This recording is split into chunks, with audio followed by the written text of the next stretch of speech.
Voltamos com o último bloco do nosso programa. Discutimos hoje a economia enquanto ciências, aplicações econômicas, com a presença do professor Aloysio Araújo, que é da Fundação Getúlio Vargas e do Instituto de Matemática Pura e Aplicada, com a professora Ceci Joruá, do Laboratório de Políticas Públicas da Universidade do Estado do Rio de Janeiro, e com o professor Luiz Carlos Prado, que é lá do Instituto de Economia da UFRJ.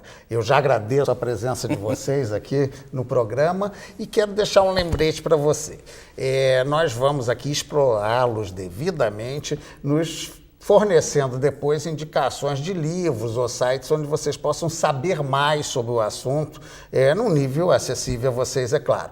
Eles nos vão dar essas informações e elas estão lá em www.tomeciencia.com.br. Ali em Saber Mais vocês ficam tendo a possibilidade de aprofundar o estudo, já que aqui a defesa é unânime. Temos que estudar e aprofundar sempre os nossos conhecimentos. Bem, vamos para a rodada final propositiva. Damas primeiro, Ceci. Certo. Em homenagem. Todos nós concordamos que o Banco Central deva ter autonomia operacional. A qualidade de competência é muito difícil de ser julgada, porque o economista ou o advogado ou administrador formado em Chicago, ele é muito competente. E aquele formado na Universidade de Paris ou de Berlim também é muito competente. E eles vão pensar diferente, certamente, porque são visões distintas de sociedade. Quer dizer, eu venho defendendo que nessas situações complexas, como é o caso da economia brasileira, o Banco Central, particularmente no que concerne às decisões sobre taxa de juros, o Conselho de Política Monetária, o Copom, ele deve ser formado não só por técnicos do Banco Central, ele deve ter a participação da sociedade. Eu defendo que haja ali 2 representantes dos empresários e 2 representantes dos trabalhadores. Sempre que trabalhadores e empresários estiverem de acordo, o governo não precisa nem opinar. A sociedade fechou, consenso social, o governo obedece. Sempre que eles divergirem, os votos do governo serão majoritários e vão definir qual a decisão que é a melhor naquele momento. Defendo também que taxa de juros, o nível de taxa de juros que nós praticamos nesses últimos anos, e já foi pior, os últimos anos, digamos, a partir de 2009, elas são muito elevadas comparativamente aos outros países do mundo desenvolvido, né, que é o mundo onde compete. Quando se fala em competitividade, essencialmente é lá, naquele mundo desenvolvido e em alguns países do Oriente. Ora, essa taxa de juros ela é absurdamente elevada e ela não é um bom remédio para conter a inflação. Porque o crédito privado, o crédito às famílias, o crédito às empresas, depende muito mais de taxas bancárias ou de taxas internacionais, do que da taxa Selic. Na verdade, a taxa Selic, e outro dia o ex-presidente do Banco Central, há um tempo atrás, fez um artigo muito bom, onde ele diz que a taxa Selic não é o meio melhor para controlar a inflação.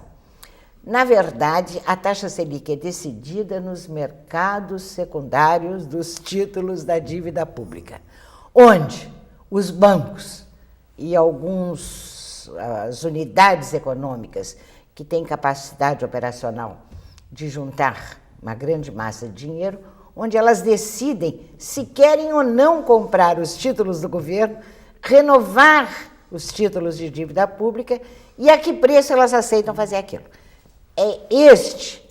Digamos, são os agentes privilegiados e que determinam a taxa Selic.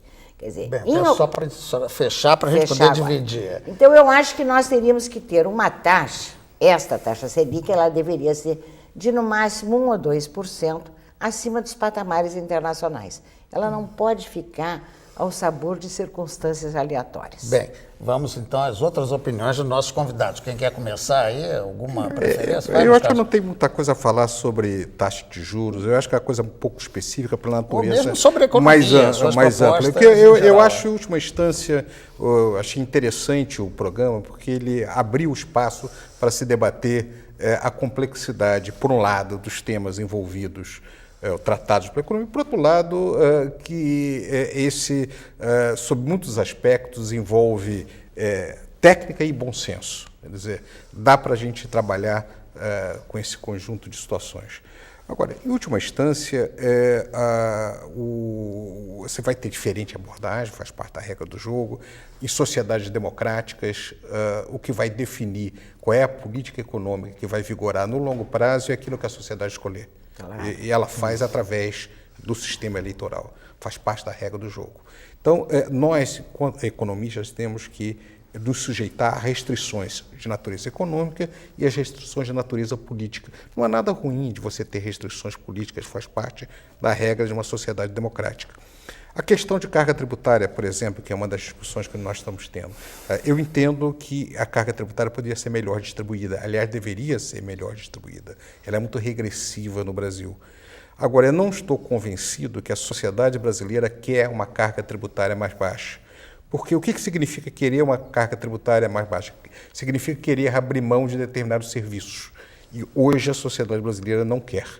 Quando alguém diz o seguinte, eu quero uma carga tributária mais baixa, mas não abro mão na maneira da aposentadoria por tempo de serviço, de determinados tipos de serviços de natureza social, etc. Médico, social, etc. Eu, na verdade, eu adendo a você. E a chilena também não. Os estudantes estão na rua pedindo universidade gratuita. Tudo bem, mas falando no caso do Brasil, eu não estou convencido que a sociedade hoje quer isto. Diferente da sociedade americana, que diz o seguinte, eu não quero o Medicare, eu quero uma carga tributária mais baixa. Não é isso que a nossa sociedade diz hoje. Bem, vamos dar o espaço aqui para o professor Luiz dar também as opiniões dele. Olha, eu acho o seguinte, a taxa de juros no Brasil é muito alta, mas é muito difícil a gente ter mecanismo para diminuir a inflação. A gente tentou muito congelamento, não deu certo, então a gente tem poucos mecanismos, eu acho que tem que trabalhar para ter uma taxa de juros menor e um câmbio melhor. As únicas alternativas que eu vejo, o Prado tem razão, que é difícil você cortar tributos no Brasil, mas a gente pode fazer uma reforma tributária, melhorar e principalmente indicar para a sociedade que sistemas de aposentadorias muito lenientes levam a inadimplências de países, né? Grécia e... A Alemanha está relativamente bem, a Grécia está mal, em parte por isso. Então, a gente passa necessariamente para a retomada de algumas reformas que tem se falado, inclusive esse governo tem falado várias reformas interessantes. Diminuir um pouco os certos benefícios de pensões, que estão exagerados no Brasil, tem 1%, 2% acima dos outros países semelhantes que o Brasil. É um gasto que é difícil de justificar e aperta. Tem uma carga tributária na indústria, por exemplo, muito alta, devido em parte a isso. A gente podia fazer certas reformas desse tipo. Eu acho que nós podíamos caminhar muito na melhoria da nossa infraestrutura, porque isso aí onera a nossa indústria, onera o nosso setor econômico.